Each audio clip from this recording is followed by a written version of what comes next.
Dne 3. června 1945 jsem se po dvouměsíční odyseji, která mě vedla z Osvětimi přes Oděsu do Marseille, vrátil do Amsterdamu. V našem bytě již bydlel někdo jiný. Tak jsem zamířil k Míp a Janu Chýsovým, protože z lidí, kteří ještě zbyli, mi byli oni dva nejmilejší.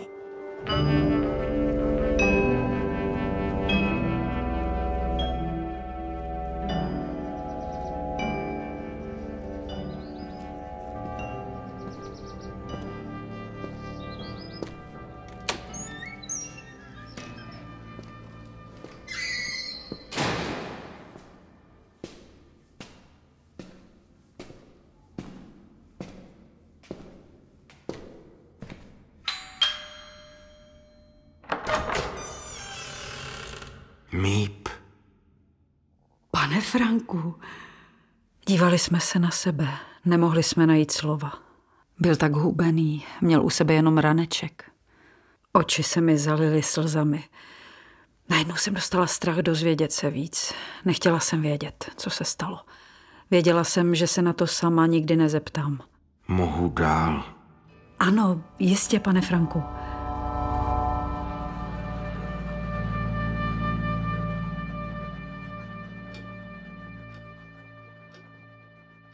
Snad vám bude stačit tato postel. Děkuji, jste hodná. Míp. Ano? Moje žena, Edith, se už nevrátí. Nezmohla jsem se na slovo. Nevěděla jsem, co se na to dá říct. Ale pokud jde o Margot a Anne, mám ještě naději. Anne a Margot se určitě vrátí. Odpočiňte si, pane Franku. Děkuji.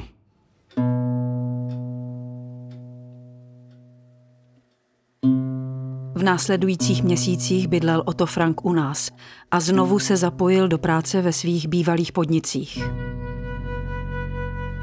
Neustále jsem se pokoušel něco zjistit o dětech. Mluvil jsem s Aninými a Margotinými kamarádkami a chodil jsem na hlavní nádraží, kde byly vývězky se jmény těch, kteří se vrátili. Ale nadarmo. Bylo to všechno jako hrozný sen. Nevěděl jsem, kde děti jsou a nepřetržitě jsem na ně myslel. Jelikož byla celá naše domácnost vypleněna, nezbyly ani ty četné drobnůstky, na něž je člověk v životě zvyklý, které měla Edith a děti. Je jistě zbytečné se takovými věcmi a myšlenkami zabývat, jenže člověk zkrátka nesestává jen z rozumu.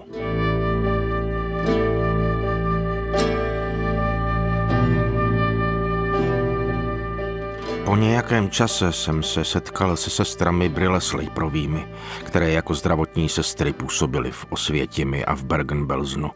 A dozvěděl jsem se, že moje dcery už nejsou.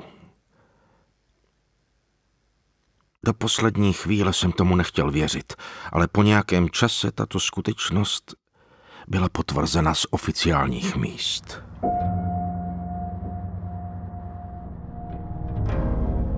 Když jsme se to dozvěděli, všichni jsme byli zesláblí a zemdlení. Nikdo z nás neměl dvakrát co říct, ale cítili jsme se spřízněni společnými vzpomínkami. Drahá maminko, jsem sám. Víc přece nemusím říkat. Ale našel jsem zde opět své přátele. Kleiman byl 7 týdnů ve vězení a v lágru.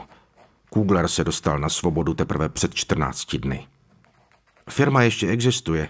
Nejsou samozřejmě žádné suroviny, ale základ k tomu, aby se dala znovu vybudovat, tady je. Celou naši domácnost vybrakovali. Něco jsem ještě uložil na jiných místech, ale ne mnoho. Nemám klobouk ani prší plášť, hodinky ani boty. Nic mimo to, co mi půjčili jiní. Teď, když znám pravdu, neumím si představit, že tu tíhu unesu. Snažím se myslet na něco jiného a nedokážu posedět v klidu. Nikdo nemusí vědět, jak uvnitř truchlím. Kdo by to ostatně pochopil? Vím, že navenek vypadám v pořádku, ale vlastně můj život pominul. Bez dětí není života.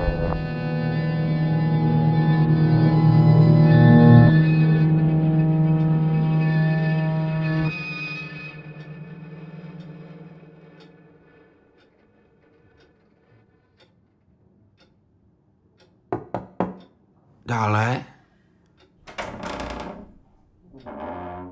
Oto, neruším vás? To jste vy, Míp. Ne, nerušíte.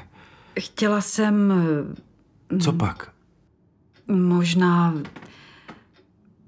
Myslela jsem, že by vás toto potěšilo. Ani deník, který jsme jí s Edith darovali? Ty jsi ho zachránila? Schovala jsem ho pro ní, než se vrátí. Promiňte, já. Míp, netrapte se tím, už prosím vás. Stačí, že se trápím já. Ani nevíte, jakou jste mi udělala radost. Děkuji vám mnohokrát.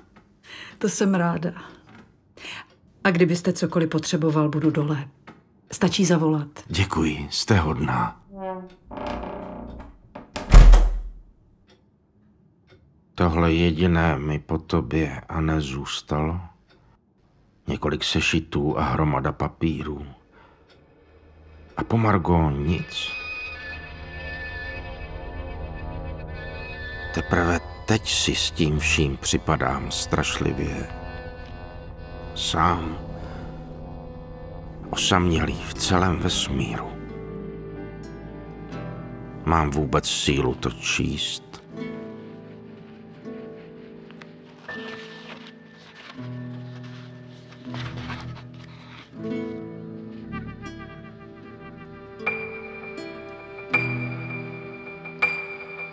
...20. června 1942.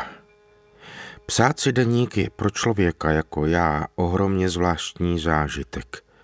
Nejen, že jsem ještě nikdy nepsala, ale zdá se mi, že výlevy 13leté školečky nebudou v budoucnu zajímat ani mě, ani nikoho jiného. Jenže na tom vlastně nesejde.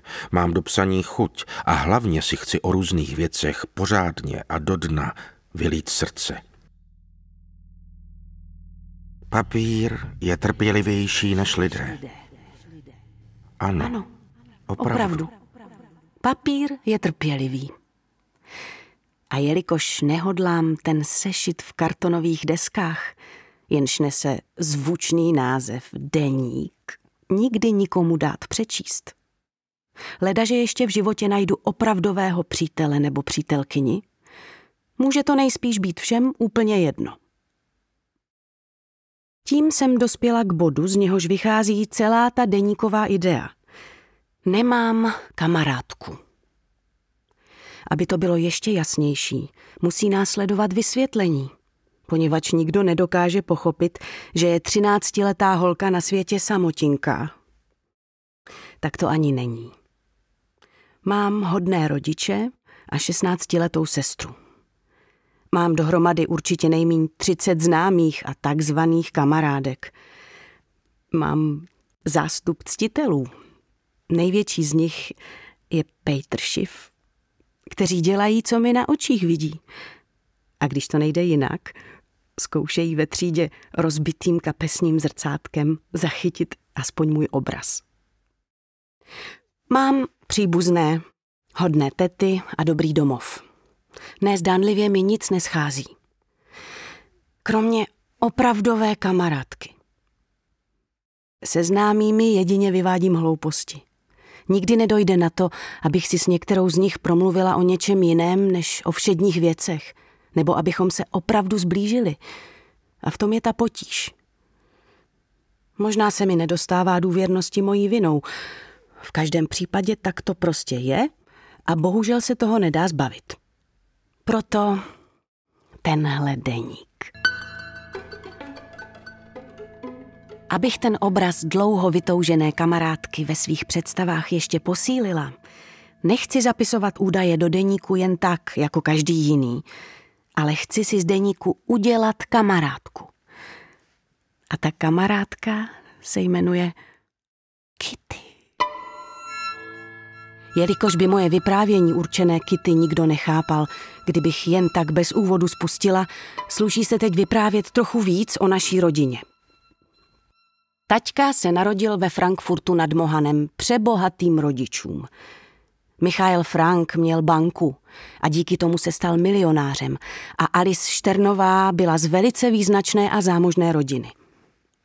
Michael Frank v mládí vůbec nebyl bohatý, ale pěkně se vypracoval.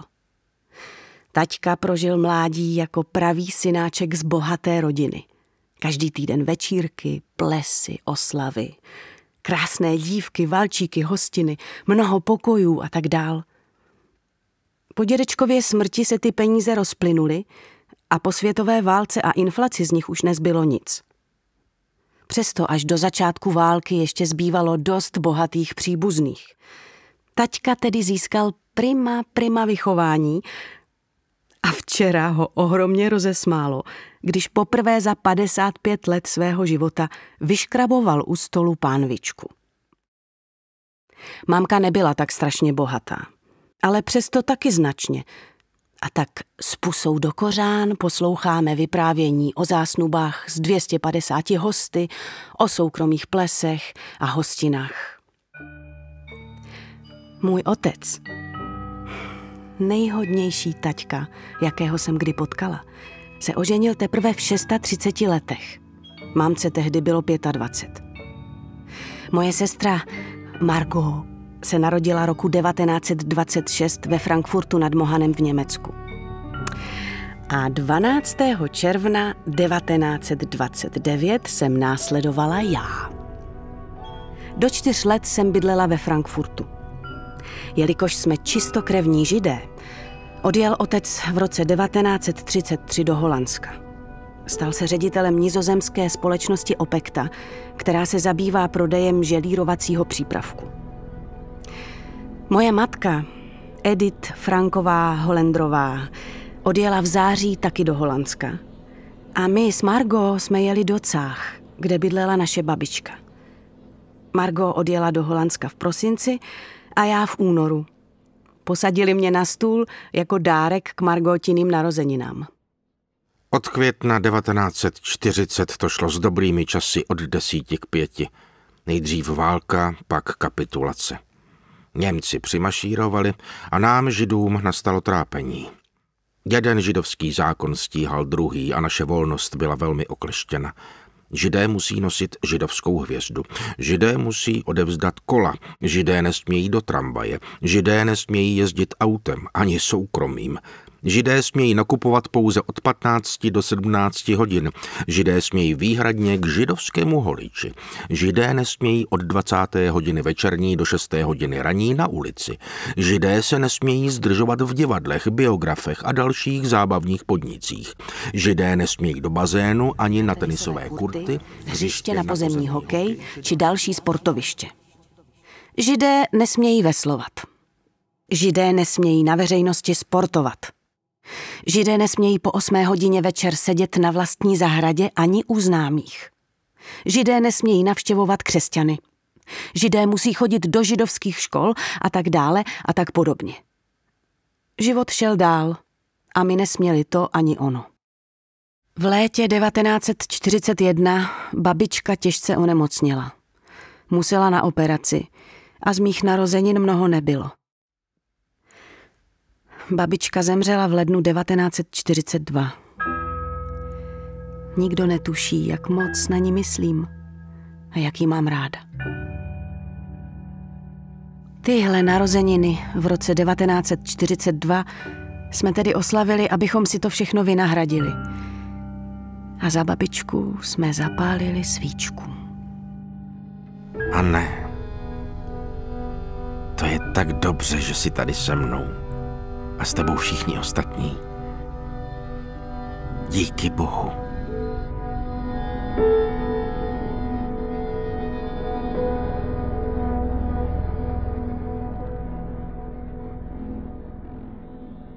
Kromě Anina deníku se Otto Frank v první době po návratu velmi obětavě staral o osiřelé děti svých židovských známých. Anině kamarádce Hanely Goslarové domluvil převoz z nemocnice v Maastrichtu do Amsterdamu a navštěvovali tam stejně jako její malou sestru Gáby. Nakonec jim pomohl zařídit přestěhování do Švýcarska. A takhle pomáhal vícero sirotkům. Zdůvodňoval to tím, že se prostě potřebuje o někoho otcovsky starat. Hanely, máš návštěvu, řekla mi jedna z mých oblíbených sester. Seděla jsem v nemocnici, ve své posteli. Pokoj naplňovalo zlaté odpolední světlo.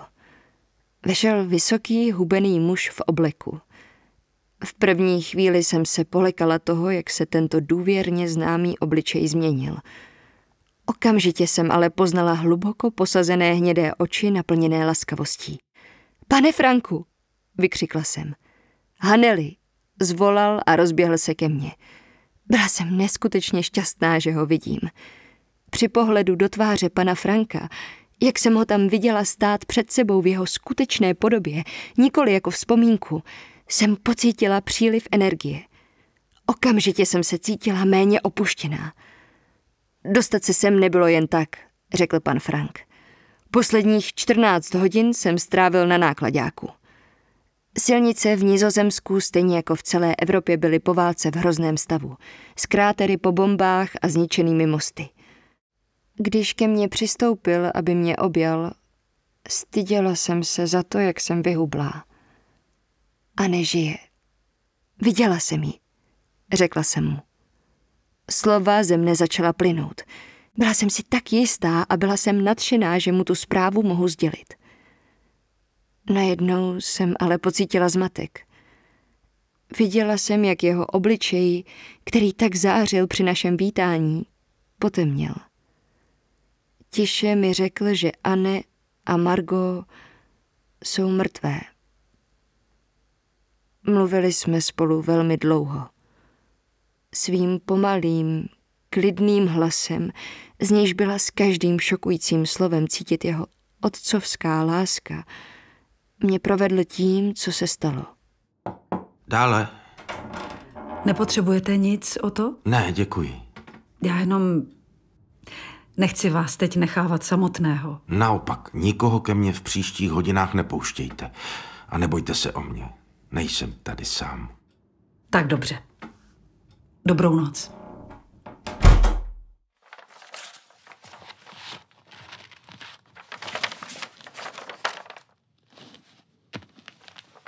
Středa 8. července 1942. Od nedělního rána doteď jakoby uběhly roky. Stalo se toho tolik, že se zdá, jakoby se celý svět najednou převrátil vzhůru nohama. Ve 3 hodiny někdo zazvonil. Já to neslyšela, jelikož jsem lenošila na lehátku na verandě a četla si na sluníčku. Po chvíli se u dveří do kuchyně objevila Margot v rozrušeném stavu. Taťka dostal předvolání od SS. Příšerně jsem se vyděsila. Předvolání. Každý ví, co to znamená. V duchu jsem už viděla koncentrační tábory a samotu cel. A tam bychom měli nechat taťku odjet? Samozřejmě tam nepůjde. Mamka se šla k Van Pelsovým zeptat, jestli můžeme přejít do úkrytu zítra. Van Pelsovi tam budou s námi. Bude nás tam 7. Nastalo ticho. Nemohli jsme mluvit dál. Pomyšlení na taťku, jak šel, nic zlého netuše na návštěvu do židovské invalidovny. Čekání na mamku. Horko, napětí. To všechno nám bralo řeč. Po každém zazvonění jsme se teď já nebo Margot museli jít potichoučku podívat, jestli je to taťka. Nikomu jinému jsme neotvírali. A ne, víš, nepovolali taťku, ale mě. Margot, je ti 16? To chtějí odvážet tak mladé holky samotné? Nezbývalo nám, než se někde ukryt. Ano, ale kde se ukryjeme? Ve městě? Na venkově? V domě? V nějaké boudě? Kdy? Jak? Kde? Tolik otázek, které jsem nemohla položit a přesto se mi nepřestávaly vracet. Začali jsme si s Margot balit to nejnutnější do školní brašny. První, co jsem do ní strčila, byl tenhle zápisník v kartonových deskách. Pak natáčky, kapesníky, učebnice, hřeben, staré dopisy. Měla jsem plnou hlavu ukrývání a tak jsem do brašny strkala nejpraštěnější nesmysly. Ale nelituju toho. Záleží mi víc na vzpomínkách, než na šatech. V 5 hodin konečně dorazil taťka. Zavolali jsme panu Klajmanovi a požádali ho, aby k nám ještě večer zaskočil. Fan Pels šel pro Míp. Míp přišla, zbalila do tašky nějaké boty, šaty, kabátky, prádlo a punčochy a slíbila, že večer přijde zas. Pak nastalo v bytě ticho. Nikdo z nás 4 neměl chuť k jídlu. Bylo ještě horko a všechno bylo strašně divné. Velký podkrovní pokoj jsme pronajali jistému panu Goldschmidtovi. V 11 přišla Míp s Janem Chýsem. Míp pracuje u nás v podniku od roku 1933 a z ní i z jejího novopečeného manžela Jana se stali naši blízcí známí.